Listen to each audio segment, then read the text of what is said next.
The beloved voice behind one of Christmas's most iconic songs has fallen silent.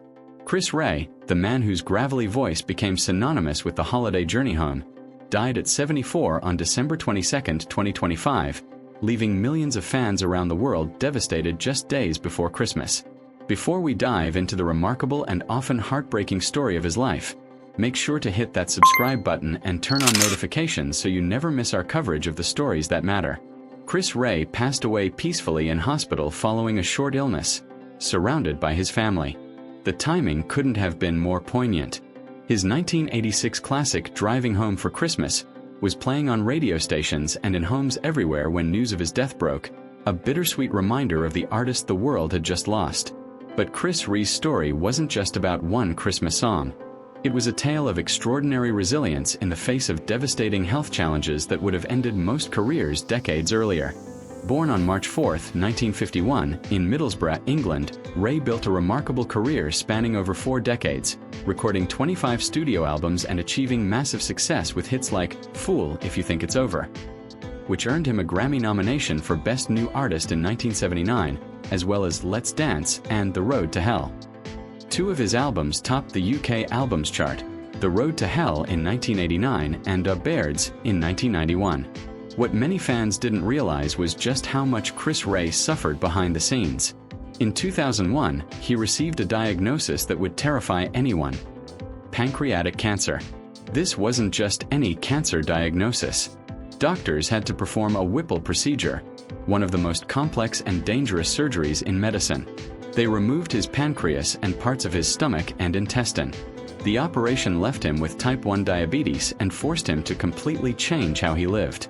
The survival rate for such procedures was relatively low, making his recovery nothing short of miraculous. Reflecting on this near-death experience in 2010, Rea admitted that being seriously ill and nearly dying made him realize that everything he'd done in the rock business fell away, and he started wondering why he'd gone through it all in the beginning. But the health battles didn't end there. In 2016, 15 years after surviving pancreatic cancer, Chris Rea suffered a stroke. The stroke left him with slurred speech and reduced movement in his arms and fingers, the very tools he needed for his music. He immediately quit smoking to prevent further strokes and worked tirelessly to recover. Remarkably, he did recover enough to continue recording and touring, refusing to let his body's betrayal silence his art.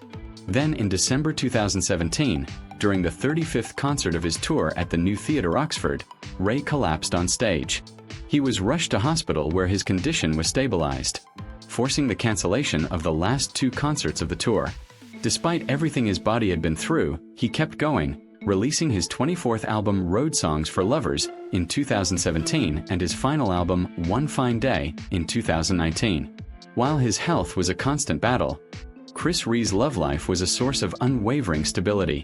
He married Joan Lesley, and their relationship was one of the longest surviving in the music industry. They met as teenagers on April 6, 1968, in their native Middlesbrough, and stayed together for over 57 years until his death. Both were just 16 when they met. Rea spoke lovingly about their relationship in interviews, revealing that they called each other Papa and Mama, and that their 2 daughters, Josephine born in 1983 and Julia Christina born in 1989, used the same names for them. Josephine went on to lecture on Renaissance art in Florence, while Julia studied at the University of St. Andrews. His devotion to family shaped his career choices too.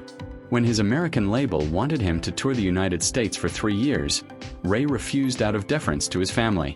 He acknowledged that while he could have become much bigger, it would have required extensive time away from home, and that was a price he wasn't willing to pay. He even immortalized his family in his music, writing the hit song Josephine for his daughter and Stainsby Girls, dedicated to his wife Joan.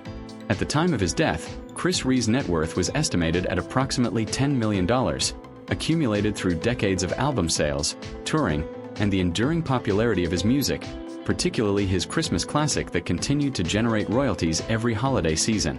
Thank you for watching.